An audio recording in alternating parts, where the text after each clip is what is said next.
Ya, assalamualaikum warahmatullahi wabarakatuh. Kembali lagi di channel Dokter Lampu TV. Pada video kali ini kita akan servis lampu LED Aliano yang 15 watt ini lur. Ini adalah garansi ya lur. Kemarin terjual itu bulan 7 juga. Hampir setahun dia sudah kembali. Nah, makanya ini digaransikan. Dan di sini pertama-tama kita siapkan anti konslet untuk ngetes lampu. Skemanya ada di gambar itu lur, bisa kamu stop dulu videonya. Dan di sini kita cek dia kondisi mati ya lampunya. Selanjutnya kita siapkan ini namanya kepi atau alat untuk mencongkel lampu. Bisa pakai apapun, yang penting tipis dan kuat. Dan di sini sudah kita buka. Kita lihat di dalamnya seperti ini untuk tampilan dalam dari lampu LED yang akan kita servis. Kelihatan salah satu LED ada semacam hitam-hitam ya lur. Nah, ini berarti sudah jelas secara fisik dia putus ya. Di sini kita hilangkan untuk kita lakukan penjemperan. Nah, langkah penjemperan ini fungsinya untuk mengetahui drivernya ini konslet apa enggak ya. Nah, jadi ketika kita jumper dan dia nanti LED-nya putus langsung ya, ada LED lain yang langsung putus, itu biasanya IC dari drivernya itu sudah konslet. Jadi arusnya loss ya. Dan di sini kita jumper, ini adalah salah satu teknik yang sangat mudah untuk mengetahui driver lampu LED itu dia dalam kondisi baik atau enggak ya. Nah, di sini kita jumper yang putus dan langsung kita konekkan ke tegangan PLN.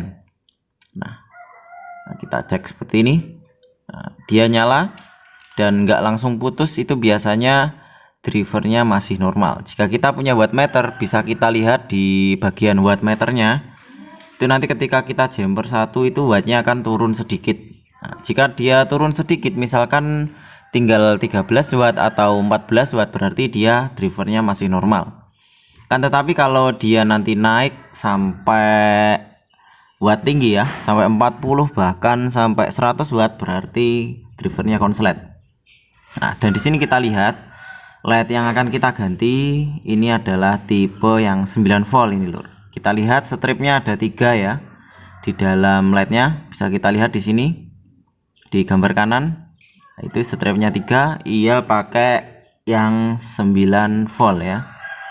Jadi jangan salah, ketika kita penggantian kita harus cek LED yang akan kita ganti itu berapa volt, dan kita ganti sesuai dengan volt bawaan di lampu LED-nya.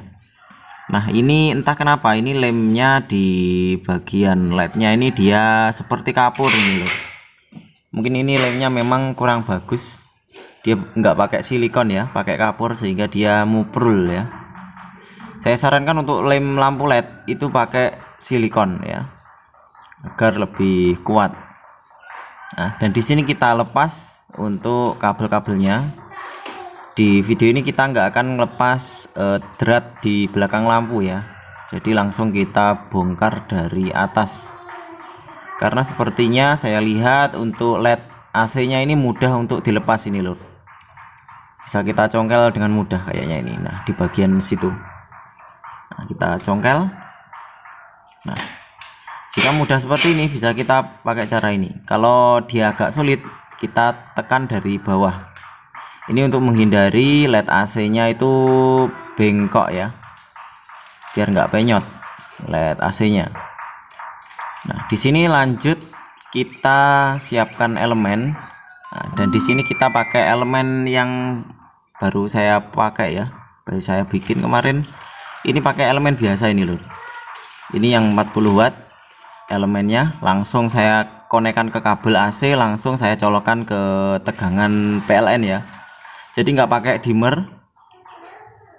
Nah, jadi kita langsungkan saja. Nah, dan di sini kita tunggu dulu. Nah, biasanya untuk timah yang lama itu biasanya agak sulit ya.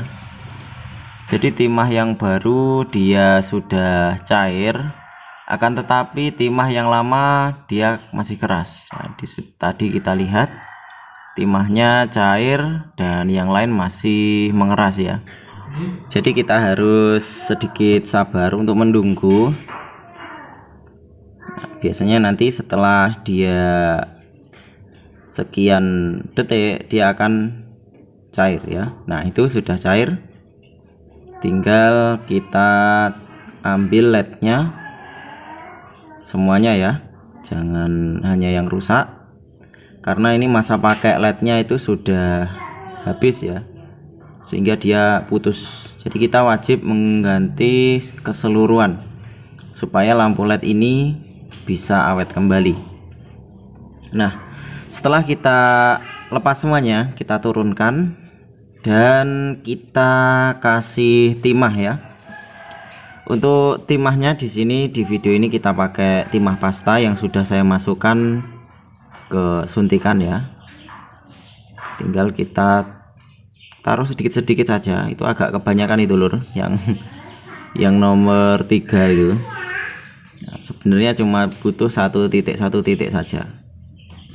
Nah, karena tadi mungkin nekannya terlalu kuat sehingga timah yang keluar juga terlalu banyak ya.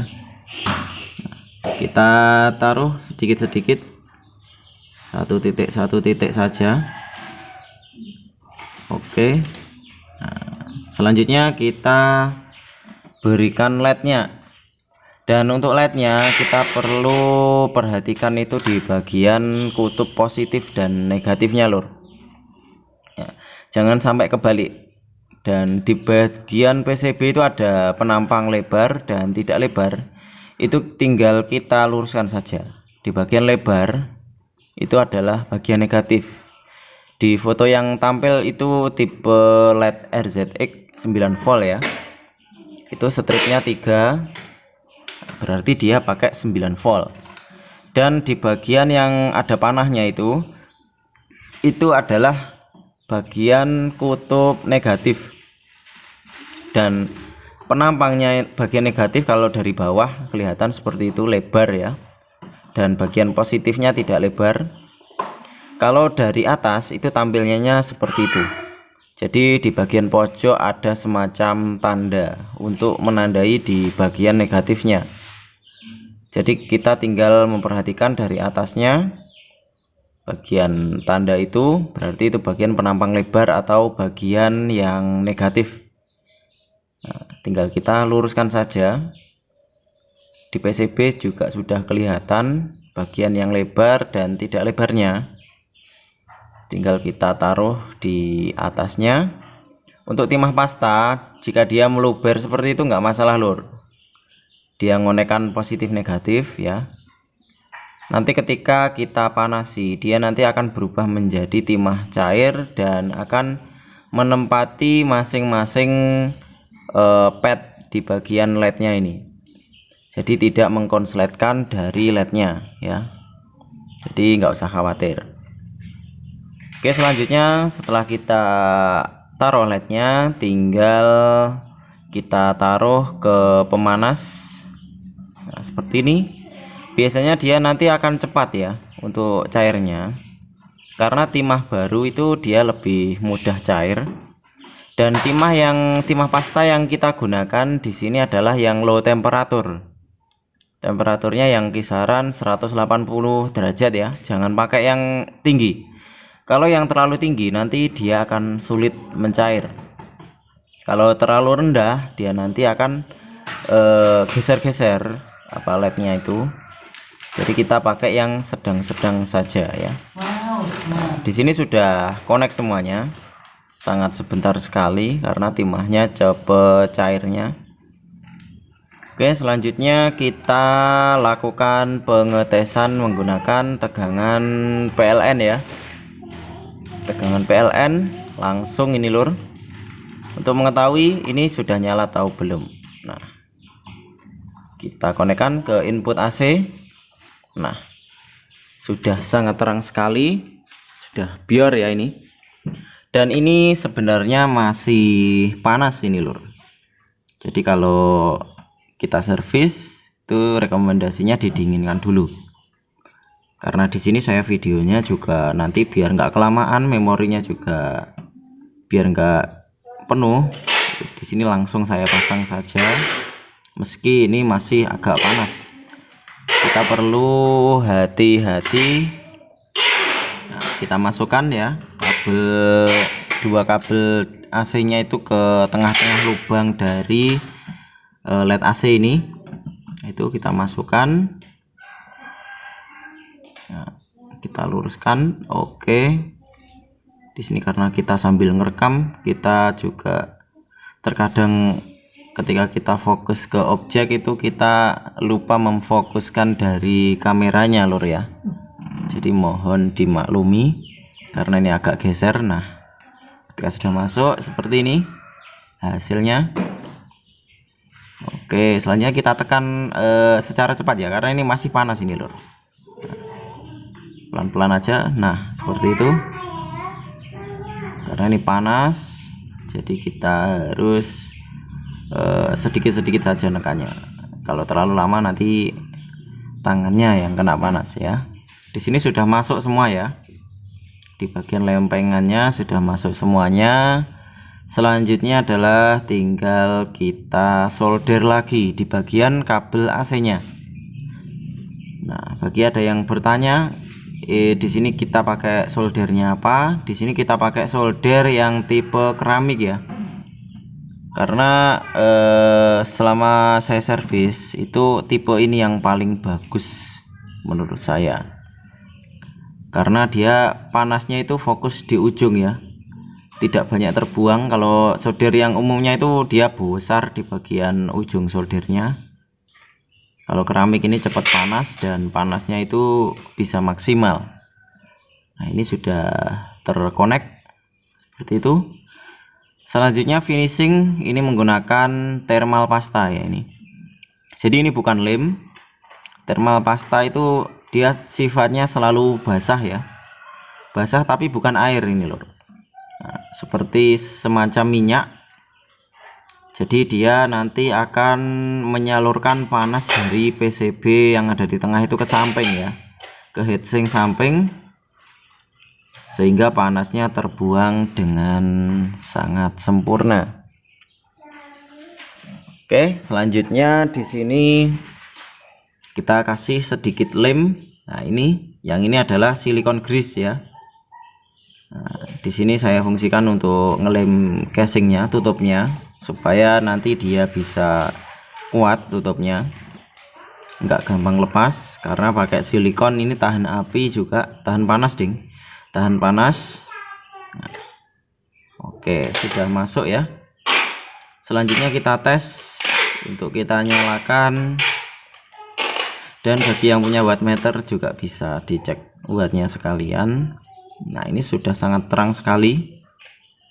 Oke, untuk terakhir saya akan menunjukkan jadinya dia berapa watt ya. Bagi kamu yang belum like video ini, silahkan klik tombol like, suka ya.